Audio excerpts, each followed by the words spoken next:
నింపుకొని తినాల పెద్ద నీళ్ళు నింపుకొని కష్టం తినాల దాన్ని ఉప్పు పసుపు వేయద్దండి ఉప్పు కాదు కోసుకుని పెట్టింది దిగులో ప్రసాదండి కంట్లో మేకలు పెట్టండి ఇది బాగా అవుతుంది బాగా అయినాక ఎవరు ముక్కోండి నేను చేతి పెట్టా ఏమి మీకే నమ్మకం అంత నమ్మకం వచ్చింది మాకు ఇంట్లో అన్ని నమ్మకం వచ్చినావా నా కొడుకు సరే చేసి పట్టుకుపోయింది అది నేను చూసుకుంటా అనుకోండి చిన్న పూలు ఇచ్చింటు నువ్వేమీలే అది చేసా మరి పిల్లలు పెండ్లు నిలబడిపోయిండే అది నేను చేస్తానంట అది చేసి ఇస్తుంది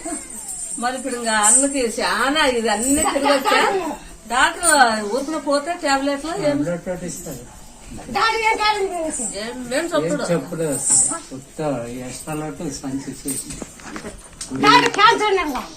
అదేం చెప్పలేదు చెప్పినారంట నాకేం చెప్పలేదు